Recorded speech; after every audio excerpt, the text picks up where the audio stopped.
Now, back to Tell Me Everything on Sirius XM Progress 127. This is Sirius XM Progress. I'm John Fugelsang. We are welcoming the comedy daddy himself, the great Keith Price, back to our show right now. He helps us make it through every Wednesday. Y'all know Keith back from when he was the first openly gay black radio host at Sirius XM, co-anchoring the morning show on the late lamented breakthrough channel OutQ. Catch his Broadway podcast, Keith Price's Curtain Call.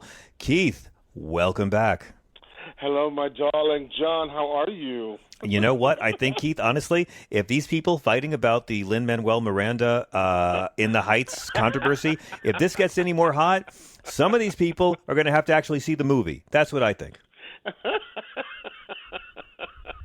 I got to tell you, man, I am still reeling just from all of the backlash that film is getting. But it was like, I was talking to my friend Angela last night, and we were both saying the same thing, that unfortunately Lin-Manuel Miranda is having that moment now where the tide of love is turned. Oh, yes. Because right up until, he's done so well just by doing what he wants to do.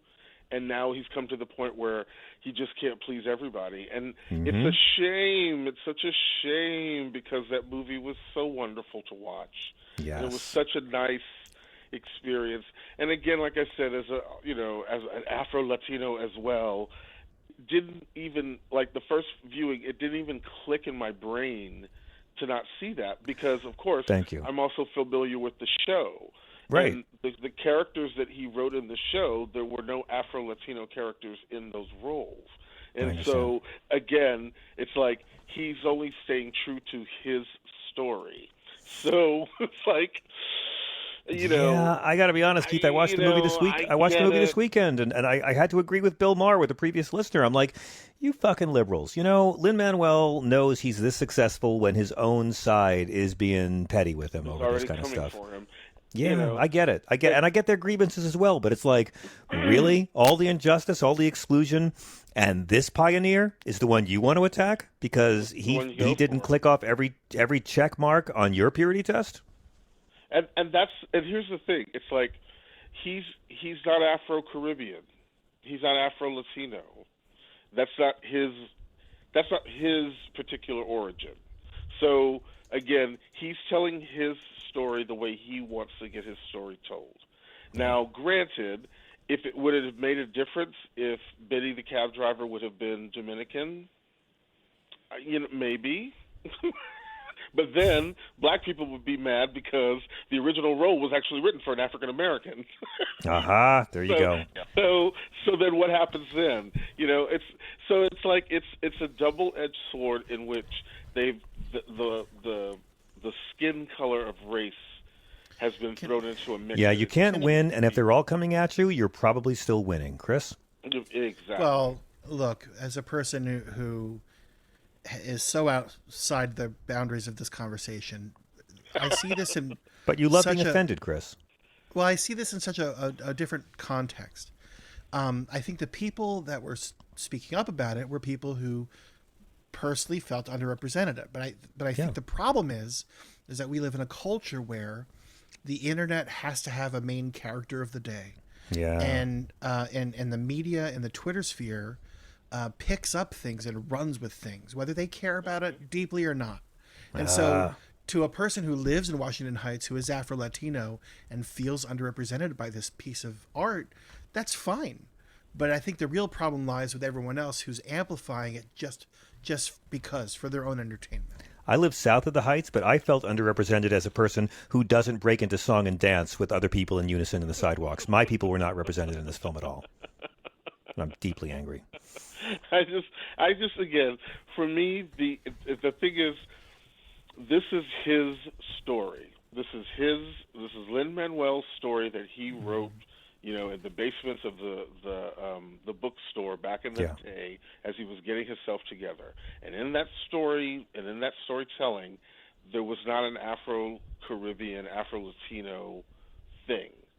It's like he's true. Puerto Rican, his family's Puerto Rican, they look like the Puerto Ricans that everybody in New York City knows, so I don't know why everybody's upset. Now, granted, if you got into Lin-Manuel's family and he's married to, a black person or a dark-skinned Latino, and it would be something that might have come to his consciousness. But maybe even in his own family, that's not there. But it doesn't take away from the fact that he's representing a whole, and he's been forced to have to take the whole shoulder of the Latin community, and it's like he can only represent so much of the Latin community. You know what I'm saying? He can only do so much. But what it's done is that it's opened the door now so that other versions of Latino energy can come through. So I can tell my Honduran American story. Someone can tell their Guatemalan story. Someone can tell their story of El Salvador, because all of those countries are very different too, even though they're all Latino. Right. And there's people that look just like me in all of those countries. So it's like. Well, does it seem like we're fighting each other so much over storming the Capitol?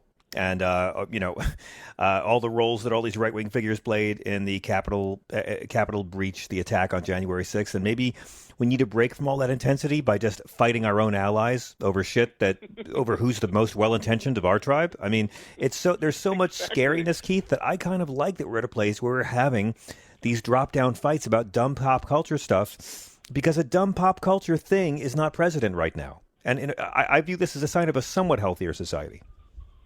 Okay, well, I will take that, but for me, with poor Lin-Manuel, it's sort of like I just feel as if, he just can't get a break. It's like, he does this groundbreaking show Within the Heights when it exploded on Broadway, and then he turns around and he does Hamilton, in which he breaks the whole, racial norms by, so like it again. He's done what he can do with what he has.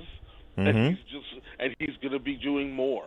And hey, don't leave out the Moana soundtrack. I Got a Kid. That's a great album. He's still writing all kinds of cultural music. Someone will say he has no right to touch.